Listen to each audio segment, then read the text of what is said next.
So good afternoon, everybody, and welcome to the 2020 NHLI Athena lecture. Thank you to everybody for joining us today. The theme of this year's lecture is research culture, what it is and what it could be. So 2020 has been quite a year so far, and we're only halfway through it. The COVID-19 pandemic has really turned our world upside down and led to added stresses for many people, as well as the sad loss of loved ones. However, the lockdown has also provided us with a rare opportunity to stop and think about some of the good things that have come out of this situation, and particularly how we might hold on to some of these things in the future to bring about some permanent positive changes in our research culture and our work culture. So we're going to hear from 4 speakers today about their own perspectives on research culture, and I'll introduce our speakers in a minute, but first I wanted to mention some housekeeping things. So we have quite a packed programme today, and to make the most of our time, we're going to save our questions for the very end of the session, once we've heard from all of our speakers. And we really encourage participants to join in and ask questions, and you can do that in the Q&A function. Please do ask questions, we're really keen to hear from you. So when you go to type a question, can I ask that you indicate who in particular from our speakers your question is directed at in your question, and you will also see that you have the option to add your name to the question, but if you prefer, you can also just ask your question anonymously. And finally, if you see a question that's already been put in there that you particularly like, you can add a like to that question. So that will help me to ensure that the most liked questions are asked. In the interest of time, we will be hearing from Edwin Chilvers, the head of NHLI, directly after our speakers are finished, and then we'll move to the live Q&A session after that. So without further ado, I'm going to introduce our speakers for today, and I'm going to introduce them all at the beginning now, and that will just help us to move more smoothly between speakers as we go through the event. So our first speaker today is Anne-Marie Corriat, who's Head of Research Landscape at the Wellcome Trust. And then we're going to hear from 2 of our own NHLI postdoctoral fellows. Firstly from Elaine Fuertes, who's an Imperial College Research Fellow, and then from Sylvia Ferreira, who's currently a Wellcome Trust ISSF Springboard Fellow. And finally, we're going to hear from Mark McBride-White, who is the founder and director of Equal Engineers. So without further ado, let's go straight to our first speaker, who is Dr. Anne-Marie Corriat. Thank you, Charlotte. Is that loud enough for you? Does that work? Excellent. All right. Delighted to be here. Thank you very much for the invite. What I'm going to do is give you a rapid run through some of the ways that we are thinking about research culture at Wellcome, and hopefully what that will do is it will prompt you to think about actually how we can reimagine, as Charlotte says, how the system works and what it is that we are really trying to achieve through thinking about culture. So as Charlotte said, I'm part of the Wellcome Trust's a group of people who are looking at research landscape. That's not about painting, it's about understanding how the system works, looking at how we generate evidence with a particular focus in my instance on research careers in research, and research culture and rigour. So you know Wellcome, I'm sure, in some ways. We are there really to improve health. We support researchers, we do policy work, we take on big health challenges, and we really want to make sure that we do that in an equitable manner. We currently spend around £1 billion a year. Our target, notwithstanding the current situation, is to continue to spend around £5 billion over the next 5 years. And very importantly, as an organisation that has no shareholders and is not accountable to the public, we've spent quite a bit of time thinking about our governance. And when we think about culture, I think that's incredibly important. And what we've come down on deciding is that really we're accountable to society for delivering on Wellcome's mission while using our independence for the public benefit. And what that means is we have to be really transparent and thoughtful about the way we do this and check our motives at each stage. And when we think about the ways of working and the impacts we have, really what we have to do is think about the system we work in. We are, as this slide shows, one part of that system. We're funders. There are obviously the publishers, the universities, the global and political events which we're experiencing, and society as a whole, which we need to think about when we're looking at what we're doing. So really what this slide is trying to say is we're working in a complex system. So the approach that we use needs to recognise that. And when we think about the way we work, we need to think about the upstream determinants of it, not just the symptoms of the system that we see.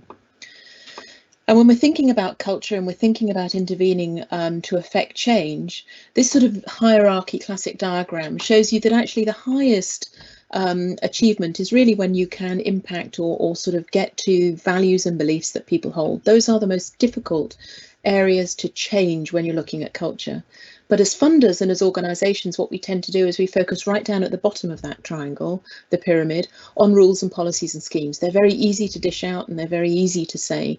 What they don't do, though, I don't think, is take sufficient account of organisational structures and how institutes are working and how communities work with common and shared interests and goals. So what I'll run you through is some of the things that we're doing as an organisation, and you'll be familiar with some of this. So our expectations as a funder when it comes to the sort of obvious things around research culture are around good research practice, research misconduct, bullying and harassment.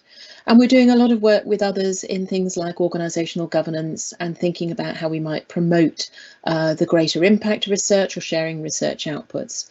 And what I'm going to do in the next few moments is just run you through 3 very quick case studies that shows that there are different ways to try and approach and think and understand the culture of research, which I think are all complementary and absolutely required when we're thinking about how we might shift things. So the first one is the PhD review that we did for biomedical research. This just shows the stages we went through. So we looked at the literature, we gathered evidence, and then we decided what we were going to do. And what we found from our research was that actually the culture was one of those things that stood out. There was some fantastic scientific training going on, but actually that combination, the sweet spot of combining qualitative and quantitative approaches to improving culture was not as robust as it might have been. And the sorts of things we found were problems that people were reporting in relation to supervision. And what we said was that actually in the new scheme, supervisors must be trained, good research practice must be at the top, and we really want to make sure that the data that's collected is robust. So that was a requirement that we had when we launched our new call.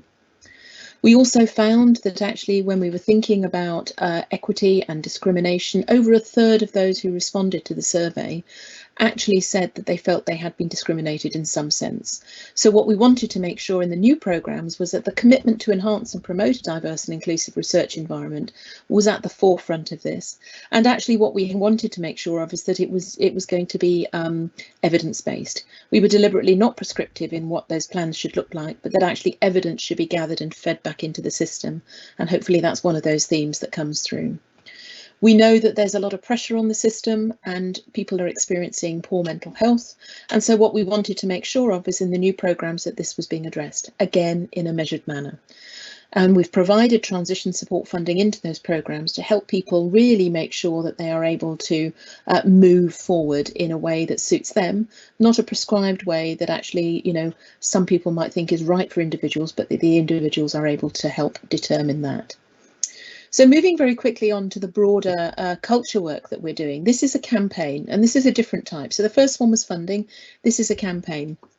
And what we did was this year, you'll see the blog by Jeremy that came out in September, highlight the fact that this relentless drive for research excellence that we have in modern science really tends to highlight and focus on what is achieved and not how it's achieved.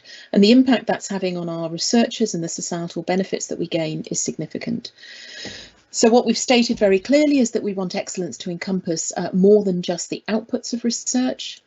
We undertook some evidence-based research to help us build the knowledge that we have, and this report is openly available on Figshare. The full report and the data is accessible. We took that data then out to, let me go back, we took it out to institutions and we ran a number of town halls. This cafe culture kit, by the way, I thoroughly recommend you access. We've now made an online version given the current situations. It is your opportunity to feed into how the culture changes. So please think about doing that and send us your responses into that. We're collecting it all and using it to shift the next steps. So the cafe culture discussions have been held, and we were supposed to have our town hall in March. We've moved it to November time this year, where we will be looking at developing a culture commission, which helps us sort of set the agenda for the UK around particular target areas. And that, I think, is an important thing to note, that this isn't just Wellcome, this is all funders, this is UKRI, this is UUK, it's very, very broad. The early reflections from the town hall, I think, are important, because if you're doing this campaign work, you're doing this sort of policy discussions, we have to be prepared to listen. And what we found coming out as the three top messages really from those meetings were that actually the iceberg model, where we support hero researchers who've got all the grant money, all the top publications, doesn't value the team sufficiently. If we're really serious about the research culture and the research system, we have to change that. We as funders have to build greater trust with organisations. So our policy, for example, on bullying and harassment, we'd made it quite difficult for organisations to deliver. We had to listen to that, and we've changed it recently. So we need to do that listening up front. And being a good leader actually in research isn't necessarily rewarded or supported. And those were things that we think are very important to change. So these are some of the links which I'll happily send round in the slides later. But the last thing I wanted to close on, if time allows, was just this single slide here. This is our attempt to work across funders and with the system.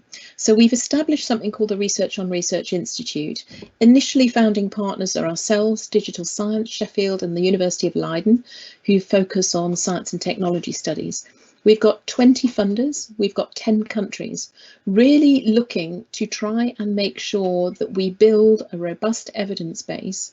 We use data, we use analysis and intelligence on how to make the research system more strategic, open, diverse and inclusive.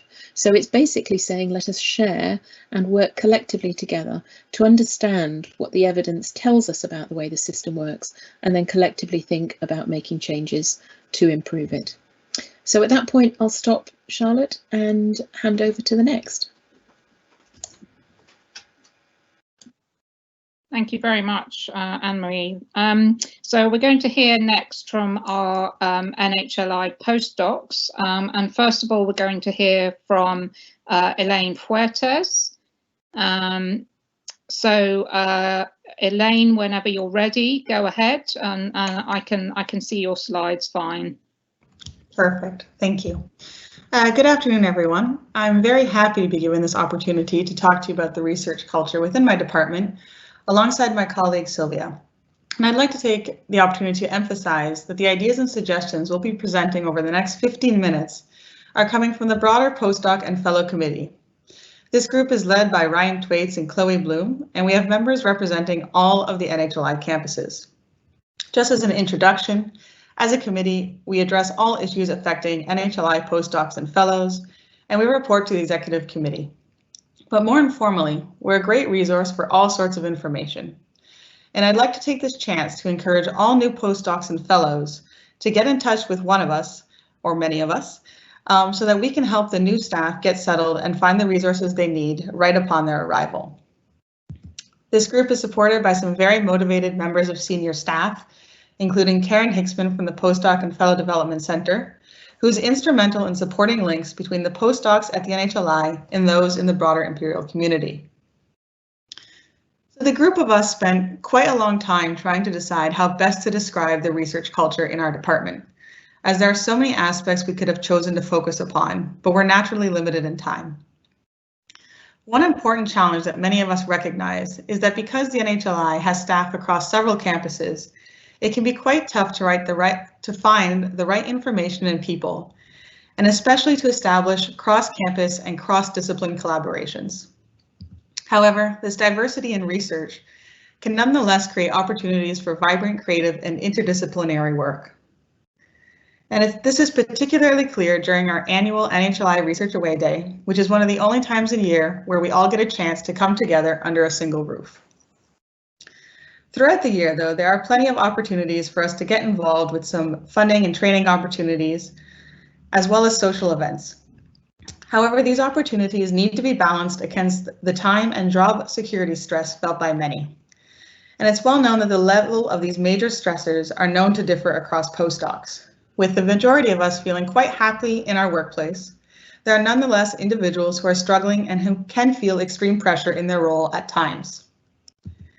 This imbalance can also be reflected in some measures of equality, diversity, and inclusion, as although there are many diverse groups available which provide support at Imperial, such as Women in STEM and Imperial 600, which represents the LGBTQ Imperial community, we must recognize that there are still minority groups that continue to experience microaggressions as well as episodes of bullying at the workplace.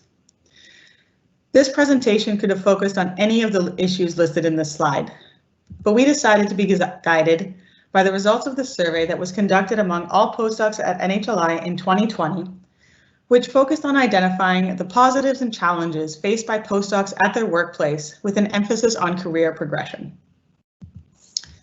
It should thus come as no surprise that funding is and continues to be a major concern, with over 90% of respondents reporting that they're worried at least to some extent about their future funding. And it's important to note that this survey was conducted before COVID-19, so we can expect that this percentage, the percentage of postdocs worried about funding probably increased, given the ongoing certainty we are now facing regarding how funding schemes across the UK will react and be affected, as well as the additional stress of meeting deadlines and preparing fellowship and grant applications after months of cancelled and disrupted work. Compounding this stress is the issue that nearly 40% of postdocs indicate they feel they don't have enough time to work on their own research and funding applications within normal working hours. So as a committee, we here tried to provide a few avenues for improvement in this area, some suggestions that could be considered. For example, we'd like to see NHLI research-specific courses and workshops on how best to apply to grants and fellowships.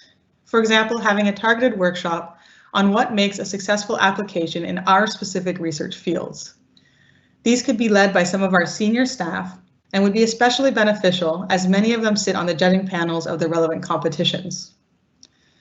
These NHLI-specific workshops might also help promote further collaboration between the ranks. For example, by asking lecturers or more senior research fellows to be directly involved in helping those more junior with their first-time applications. Second, we'd like to highlight the need for some protected time to work towards and apply for funding. For many of us, asking for time to work on a funding application is a conversation we're very happy to have with our line manager. However, this conversation is not always easy and can cause a lot of stress for other types of postdocs. And one way around this could be to have a dedicated space in our annual personal review and development plan, or our PRDP, to discuss future applications in the coming year, specifically what type of support we will have and how our time and responsibilities would be best managed to allow the required independent work to take place. As a second idea, we'd like to raise the suggestion of seeing protected, recognized time, for example, maybe 6 to 8 days a year, to specifically work on funding applications. These could be seen as analogous to the 10 days of protected time we currently receive for training and career development, which are well recognized and accepted by members of staff, and are a huge and recognized benefit of being a postdoc or fellow at Imperial. Having something similar in place to allow for protected time for funding applications of all sorts would be very useful. Despite these suggestions for improvement, it's very important to recognize that the NHLI already provides several avenues for postdocs and fellows to obtain their own independent funding. For example, there are the travel awards that support attendance to all sorts of events, and it's important to note that these awards also cover the cost of any extra caring responsibilities, providing parents with equal opportunities to attend events. We're actually currently working on a blog post of top tips for success for these awards, but we've here listed a few points for a sneak peek for those who might be currently preparing applications. There are also the pilot awards, which support research projects, laboratory visits, and all sorts of training courses. And an important judging criteria for these awards is to specifically detail how the proposed project differs from that of the line manager, to ensure that this funding specifically furthers the career prospects of postdocs. And I'd also like to just briefly mention the NHLI Research Fellowship Award, which is open to both internal and external applicants, as well as the Springboard Fellowship, both of which provide salary support and consumables for approximately 1 year so that a postdoc can focus on developing a strong independent research application. In addition to these opportunities, there are many more competitions to which we can apply, although this can be seen as a daunting and confusing process. Another important observation from the survey was that despite the support that currently exists, nearly 80% of postdocs felt that they were not sufficiently aware of the processes and assistance available for writing grants, which can lead to quite a bit of confusion and frustration during a highly stressful time. So we've here listed just a few resources that can be used to help with this problem, such as the Grant Finder Searchable Database, which is a good way to organize and search for relevant applications, as well as the various resources available from the Postdoc and Fellow Development Center and other support services on campus. From an NHLI perspective, it's very important to be aware of the internal deadlines, steps, and approvals required, which may come much earlier than you expect, and you'll not be able to submit your application unless these have been met, as well as to get in contact early on with all those who need to assist you as you develop your application. So I'm now going to pass it off to Sylvia to continue this presentation.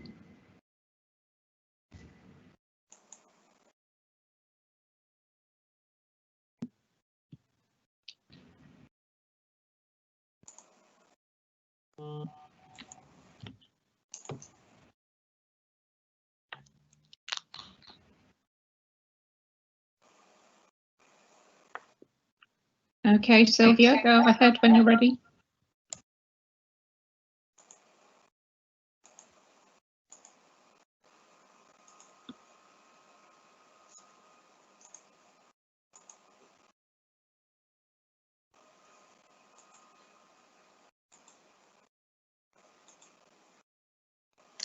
At Imperial, postdocs have the right to use 10 development days to plan to succeed in their career. It's really important for postdocs to evaluate their skill set now and to also evaluate and get advice on which personal and professional skills they will need in their next career move. These 10 days are quite flexible and can be used in all sorts of resources. At Imperial, we have loads of free resources available.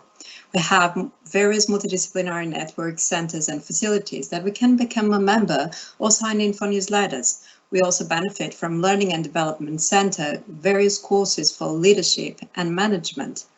We benefit from organizational and staff development that organizes a coaching scheme from which I personally benefited a lot.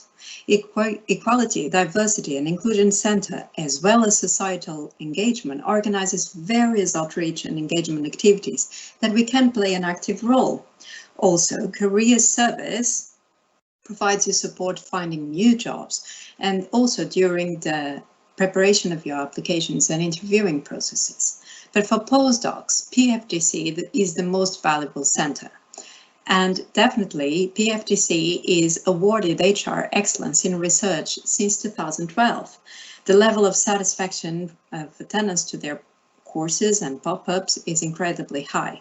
And through their website, you can access a lot of extraordinary useful information, including access to this very insightful book called What Every Postdoc Needs to Know, which is particularly important, especially if you're just starting a postdoc. Also, you can, as postdoc, benefit from this insightful course called Pathways for Postdocs. During this course, you can access valuable information to consider your transferable skills and give evidence that you are a competitive candidate in your next career move. You can also benefit from the support of various postdocs and fellow champions and networks. NHLI Postdoc Rep Committee would like to strongly suggest postdocs to attend Equality, Diversity and Inclusion courses. These courses can be remote or in person, and there are various examples available that can provide you mechanisms to protect you from microaggressions. We would like to recommend, for example, active bystander or unconscious bias. Also, we strongly recommend you to attend Introduction to Being an Assistant Supervisor, which is a remote course. After attending this course, if your line manager contacts HR, your role as assistant supervisor becomes formal. And also at Imperial, Star Framework provides you all the support you need for free to obtain Higher Education Academy Fellowship, which recognizes your teaching and supervision roles during your career. And also the important course called Recruitment and Selection course will give you a lot of information of what is the paperwork needed and what is the process for recruiting and interviewing new candidates. NHLI Postdoc Rep Committee recognizes the need of establishing specific postdoc and line manager module expectations. Such guidelines already exist for PhDs, lecturers, and readers. So we recognize that at NHLI, the spectrum of experiences as a postdoc is quite broad. But we truly believe that such guidelines would help to protect the ones on the fringes. And we would like to gather your feedback on this particular point. What support can NHLI offer above and beyond the PI's role to improve postdoc career development? Soon, at NHLI website, we will have a dedicated tab to postdocs that will be summarizing a lot of important and useful information for postdocs. At NHLI, we have a mentoring scheme, and NHLI Postdoc Rep Committee would like to strongly suggest you to self-select your mentors to obtain constructive feedback. It's really important that you get each other. It's really important that you and your mentor have mutual interests, complementary perspectives, and shared communication style. These can help you a lot throughout your career. We would like to strongly suggest to start having reverse evaluation for PIs and postdocs in order that the postdoc career success is improved. We would like to strongly suggest, based on the NHLI postdoc survey, to start having how-to videos or a sort of shadowing scheme that would cover the day-to-day activities of PI life, namely leadership, management, supervision, and teaching, and also other practicalities such as organizing an event or elaborating the costing for a grant. As Elaine already suggested, we would like to start having research-specific workshops because we truly believe that research-specific workshops would help to improve the success rate for postdocs to secure funding. We would like postdocs to start having protected time to develop their independence. And we also would like to suggest a 360 degrees feedback survey. We know from the staff survey that a high percentage of academic staff feels non-confident about expressing their views and their opinions without the fear of negative consequences.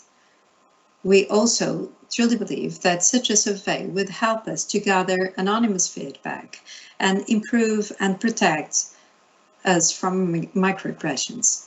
We know from the staff survey, unfortunately, that 11% of the staff have personally experienced harassment and bullying at Imperial in the last 24 months.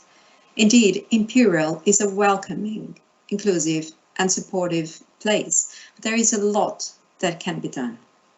Last but not least, we would strongly suggest to continue having events with Professor Edmund Shivers and his supportive staff. During lockdown, we experienced a lot of stress, and indeed this Q&A event was really positive, accessible, and inclusive. And we would like strongly to continue having this sort of events on a regular basis. NHLI Postdoc Rep Committee, in name of all postdocs at NHLI, would like to thank this amazing opportunity to talk to you in this Athena Swan lecture. We would like to remind you that postdoc research is not a career. And please, if you have any further feedback, just email one of your postdoc reps. Thank you.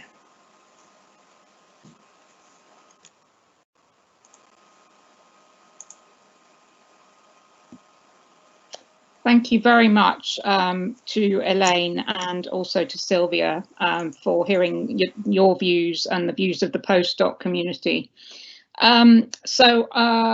Unfortunately, Mark has had some issues, technology issues, and so we're not able to go straight to his talk this afternoon. We will put something in place so that we can upload his talk for you to see in the future, because I think it would be a really interesting perspective to hear from his views on work culture. That gives us a little bit more time to move towards our questions. And so because we have a bit of time, we'll go to the questions now.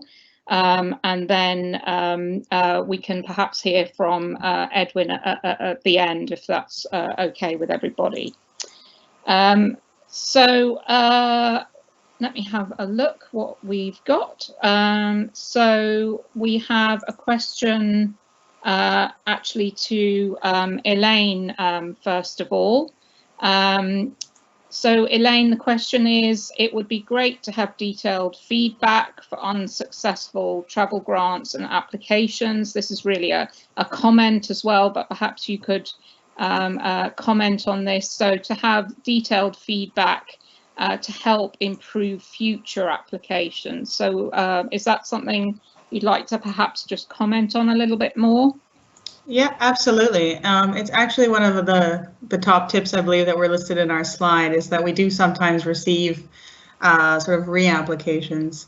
And I just want to let everyone know who's applying that it is possible. I don't believe Alan Owen sends out the feedback along with the decisions, but if you email Alan back, we always as a committee sort of provide rational reasons and detailed feedback as to why we've selected this application or chosen not to. So it's always possible to get some feedback on how it was ranked or what the points we thought were could be improved in the future. And so any applicants who might have received a negative response are very welcome to contact Alan to obtain more detailed information so that they can improve the application for the next round. Okay, thanks, Elaine. The next question is actually for Sylvia. You mentioned about the Q&A for the postdocs that was held with Edwin a few weeks ago, which I know was very well received. Do the postdoc committee have any thoughts, or the postdocs, on what the topic might be for the next Q&A with Edwin? Thank you.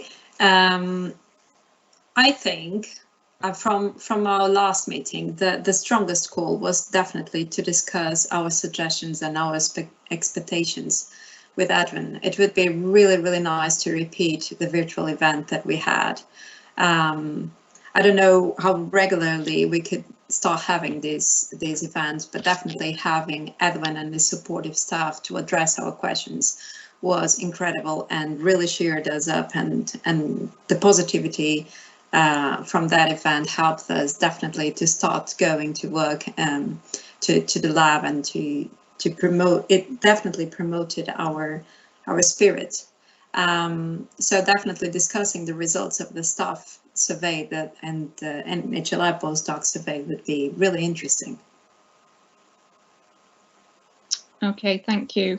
A question for Anne-Marie from Sian Harding. Anne-Marie, could you tell us more about the ideas that Wellcome has for supporting the move to sort of team science and away from the sort of hero PI model?